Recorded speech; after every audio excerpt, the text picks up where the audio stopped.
Hello again, everybody. Welcome to Gamecock Central Radio. Emerson Phillips, joined by Gamecock Central columnist Scott Davis for a look at Scott's column that is up today on GamecockCentral.com. The headline, "This is what you came for." And Scott, I've told you many times that your writing speaks to me. I read your work each week here on Gamecock Central, and your writing makes me think of myself, frankly, in a lot of ways. I reflect what you write about, at least in my mind, and every time I think I got you figured out, Scott, you surprise me, and I like that about you.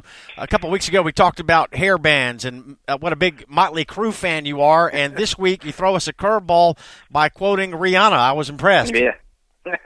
Well, first of all, Emerson Phillips, thank you. Second of all, we have been talking about Gamecock sports for 3 years now.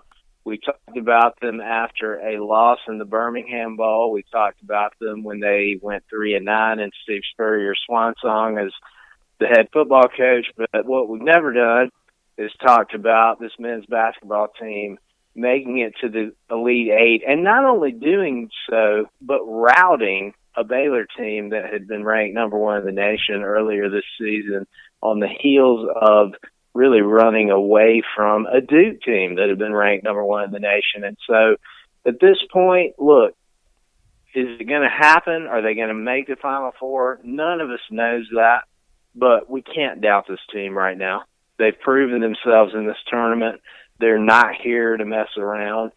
They haven't needed last-second threes. This isn't one of those Valparaiso kind of, man, can you believe they made the Sweet 16 kind of runs where they had 15 buzzer beaters to get there. This team is just drilling people right now, and it's just been incredibly exciting to watch. Yeah, superstition has not mattered this week throughout the tournament, really, Scott, and that's kind of the gist of your column today. You're standing in front of the mirror, contemplating whether you should shave on Thursday. Not sure if that's going to mess with the Gamecocks' juju to mojo in the tournament here.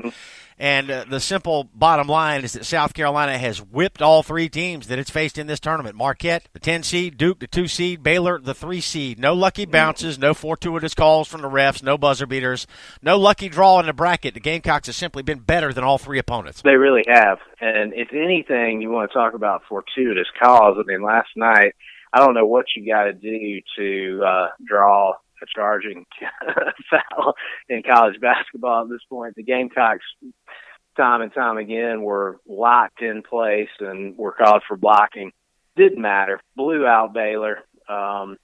They, as I just said, took Duke the distance in the second half and did the same to Marquette.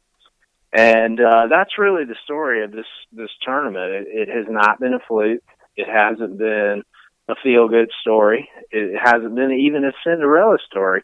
As much as I enjoy those, it's just been a team beating the people that they are playing and beating them soundly. And so right now they've got a Florida team that they've split 2 games with this season. They beat them at home, lost to them on the road.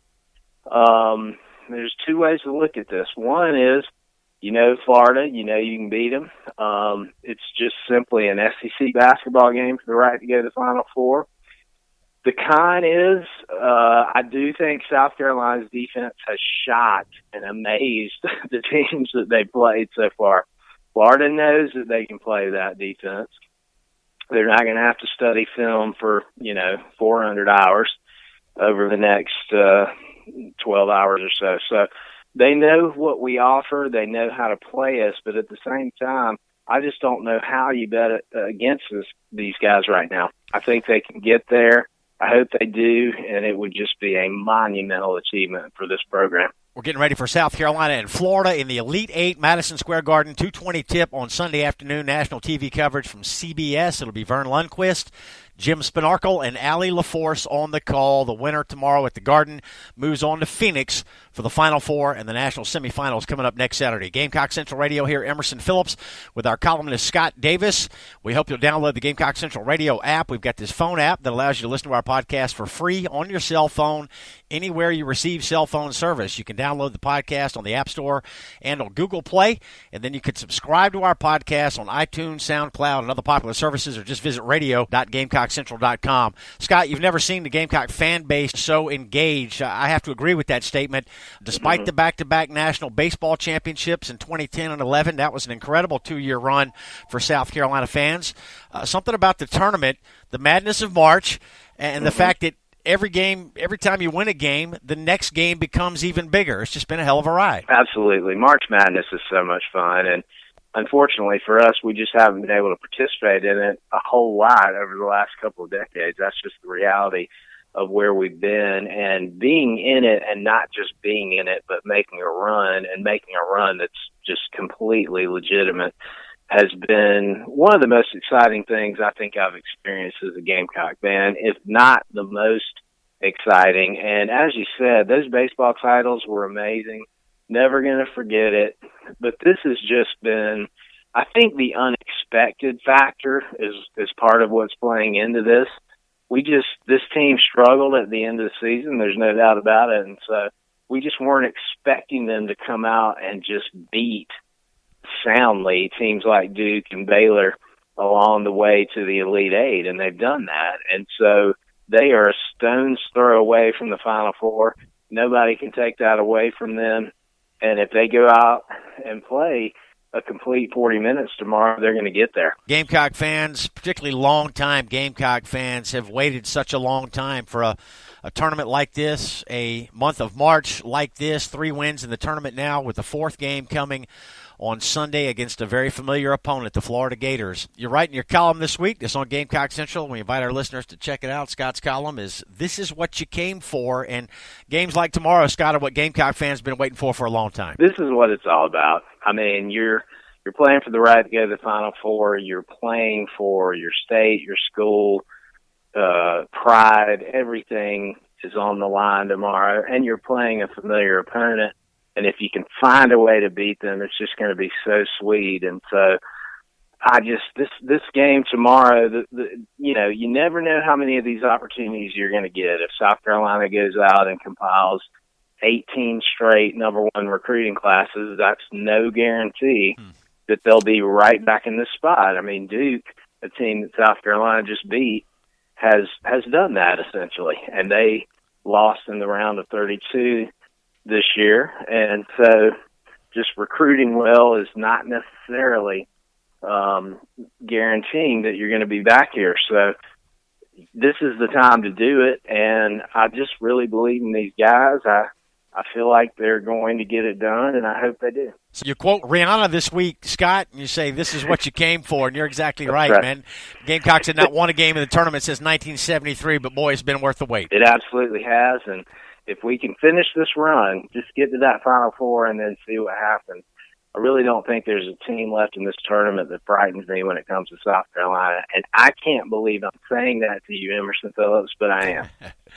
Where are you watching the game tomorrow, Scott? Who are you watching with? I'll ask you the same question I asked Joe Rett earlier. Yeah, I am going to watch it right here in Atlanta. My wife is leaving, unfortunately, tomorrow morning on a cross-country trip to California for work. So I will be by myself, which is never a good sign, because when I'm around other people, I have to at least act like a human being. And left to my own devices, who knows what's going to happen.